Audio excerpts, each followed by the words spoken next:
Channel let's do study with tricks. Learners, आज जो topic हम कवर करने वाले हैं वो है CGPA। और CGPA बीएड और डीएलएड दोनों के लिए इक्वली इम्पॉर्टेंट है। ये एक बहुत इंपॉर्टेंट टॉपिक है और अनफॉर्चुनेटली किसी भी मॉडल या बुक में अभी तक भी इसे शामिल नहीं किया, लेकिन एग्जाम्स में बहुत बार पूछा जा चुका है। तो चलिए जल्दी से शुरू करते हैं। लेकिन उससे पहले अगर आपने अभी तक मेरा चैनल सब्सक्राइब नहीं किया है तो प्लीज़ सब्सक्राइब इट। तो सबसे पहले समझते हैं CGPA क्या है और CGPA का फुल फॉर्म क्या होता है।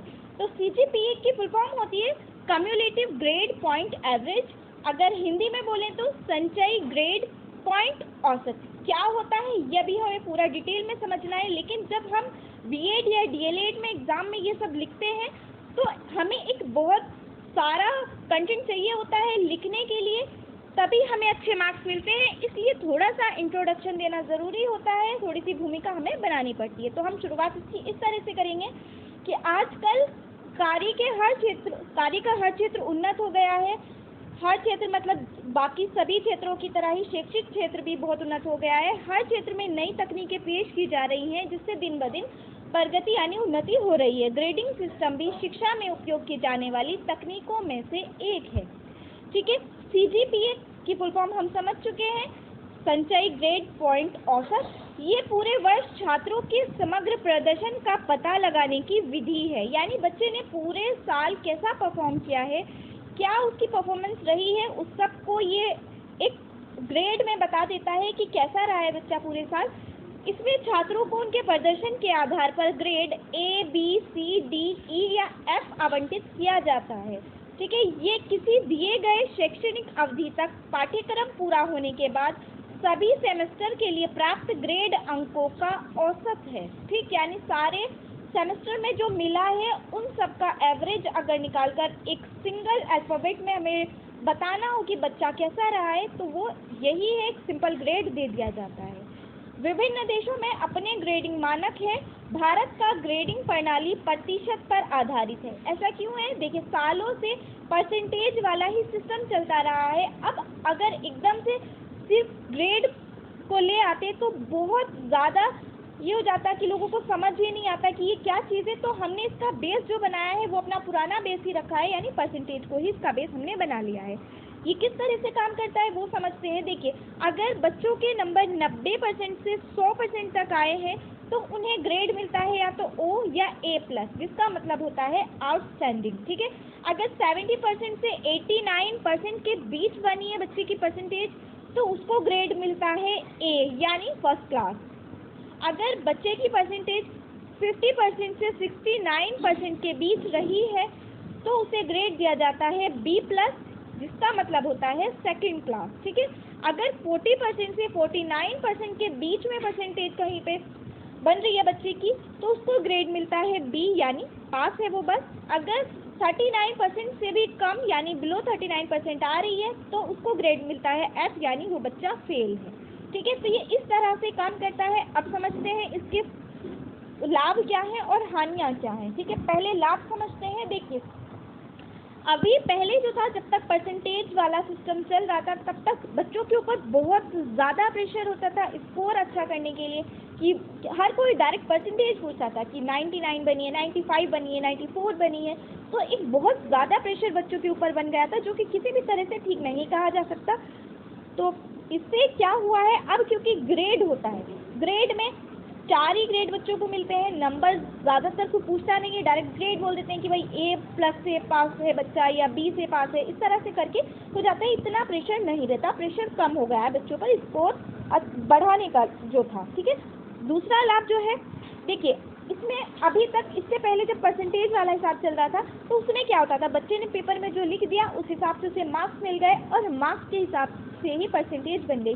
बच्चे ने पूरे साल क्या किया है उससे किसी को कोई लेना देना नहीं होता था। बच्चे की अटेंडेंस कितनी रही है, बच्चे ने अन्य जो जैसे खेल है या जो भी अन्य फील्ड है उनमें क्या परफॉर्म किया है उससे कोई लेना देना ही नहीं होता था। उसको यहाँ तक कि रिपोर्ट कार्ड पर मेंशन तक नहीं किया जाता था। अब इसमें क्या हुआ है, इसमें एकेडमिक के साथ साथ बाकी उपलब्धियों को भी शामिल किया जाता है, जिससे बच्चे का हर क्षेत्र में विकास होता है। बच्चा हर क्षेत्र में समझता है कि अगर हमने इसमें अच्छा परफॉर्म किया तो हमारे जो ग्रेड है वो अच्छे मिलेंगे हमें, तो ये उसके लिए अच्छा हो जाता है। ठीक है, अगला देखते हैं, इसमें छात्रों का वर्गीकरण उज्ज्वल छात्र, औसत छात्र, औसत से कम छात्र में होता है। अभी हमने पीछे भी देखा किस तरह से बन रहे थे, आउटस्टैंडिंग, फिर first class, second class, below average, इस तरह से फेल, पास, ये बन रहे थे। ठीक है, तो अब जब बच्चा ये ग्रेड्स लेकर अगली क्लास में जाएगा तो टीचर को पता होगा कि ये अच्छा, ये फेल वाला तो खैर नहीं पहुंचता है, ये केवल पास वाला बच्चा है, या ये आउटस्टैंडिंग वाला बच्चा है,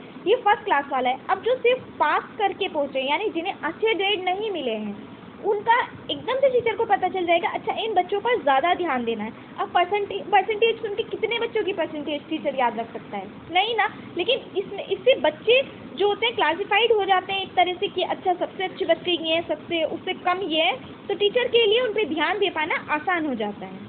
अब समझते हैं इसकी हानियाँ क्या हैं। देखिए, कोई भी सिस्टम हो, उसकी कुछ खूबियाँ होती हैं तो कुछ खामियाँ भी होती हैं। तो ऐसे ही खूबियाँ अब हमने समझ ली, अब हमें हानियाँ समझने की ज़रूरत है ताकि फ्यूचर में हम इन्हें सुधार सकें और अपने इस सिस्टम को और बेहतर बना सकें। तो पहली हानि जो है, इससे क्या होता है, बच्चों के प्रदर्शन में कमी आती है, उनके परफॉर्मेंस में कमी आती है, क्योंकि 90 अंक वाले को भी A+ या O ही ग्रेड मिलेगा और 100 अंक वालों को भी यही ग्रेड मिलेगा। तो इससे बच्चों को क्या लगता है, जब ग्रेड ही करना है तो हमें 100% लाने की ज़रूरत क्या है, हम 90% ले आएंगे तब भी तो हमें यही ग्रेड मिल रहा है। तो वो थोड़ा सा उनका परफॉर्मेंस जो है वो कम हो गया है इसी वजह से।